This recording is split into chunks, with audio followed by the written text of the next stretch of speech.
शादी ब्याह के लिए धर्म परिवर्तन आवश्यक नहीं किया जाना चाहिए, इसको मान्यता नहीं मिलनी चाहिए। और इसलिए सरकार भी निर्णय ले रही है कि हम लव जिहाद को सख्ती से रोकने का कार्य करेंगे।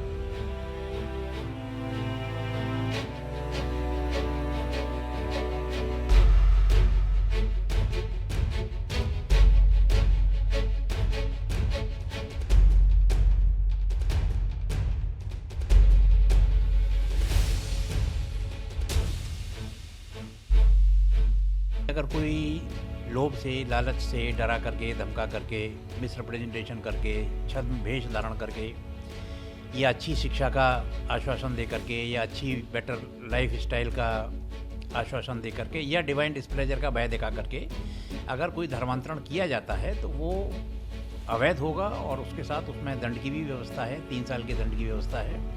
अगर धर्मांतरित व्यक्ति अवयस्क है या अनुसूचित जाति जनजाति का सदस्य है तो उसमें 7 साल तक के दंड की व्यवस्था है। और अगर मास कन्वर्जन होता है, सामूहिक धर्म परिवर्तन होता है तो उसमें 10 साल तक की व्यवस्था है।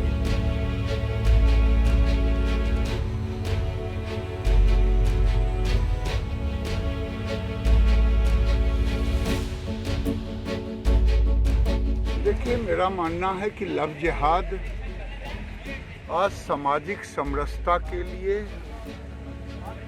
एक तरह से कैंसर हो गया है। अब कई राज्यों ने इसको बनाने की मुहिम में लग गया है। बिहार सरकार को भी इसको सांप्रदायिकता का नाम न दे करके इसको सामाजिक समरसता के लिए लव जिहाद पर, जनसंख्या नियंत्रण कानून पर अब काम करने की जरूरत है। मध्य प्रदेश में शिवराज जी की सरकार ने लव जिहाद पर एक कानून बनाने का निर्णय लिया है। उस कानून के संदर्भ में आज शायद होम मिनिस्टर साहब ने कुछ ब्रीफिंग भी दी है, लेकिन ये कानून और सख्त होने की आवश्यकता है। कानून को हम 7 साल से ऊपर की सजा के प्रावधानों पर विचार करेंगे और साथ में जिन बेटियों को लोभ, प्रलोभन या डरा धमकाकर धर्मांतरण किया जाता है, ऐसे लोगों पर धर्मांतरण की कार्रवाई के साथ अपहरण और लूट और इस तरह के प्रकरण भी पंजीबद्ध हों।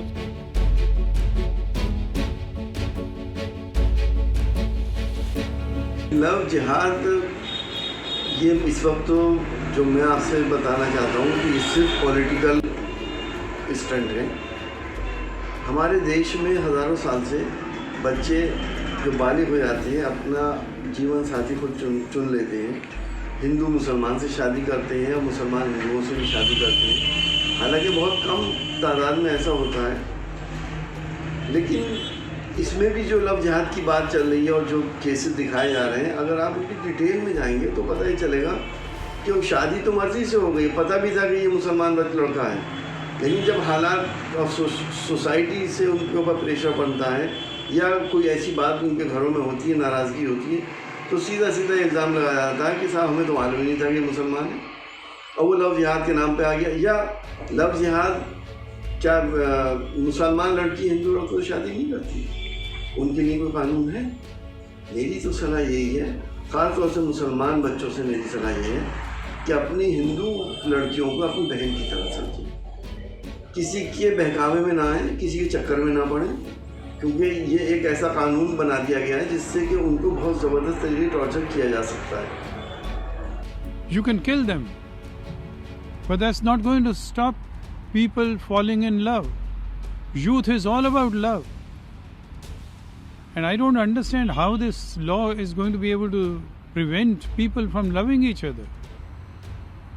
We are only trying to create division in society, which is not a good thing. When the intent of the state, within I said repeatedly, under the ambit of the Constitution is to ensure that fraudulent and criminal coercion is dissuaded so that the rights of women is protected. My appeal is that we look at this issue from that perspective. और जिहाद और love जो है ना ये साथ में जाता नहीं है. You know, just before elections, people come up with certain topics like this. ऐसे देखना इलेक्शन के पहले ये सब होता है.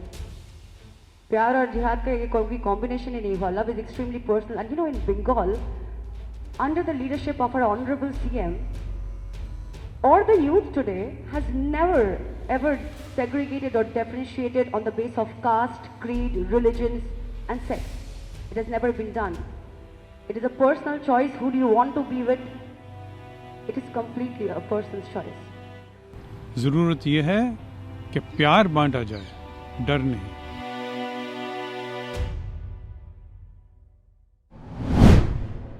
If you like this video, share it and subscribe to Business Standard. For more news, views and insights, log on to www.business-standard.com. Do also follow us on YouTube, Twitter, Facebook, Instagram, Telegram and LinkedIn.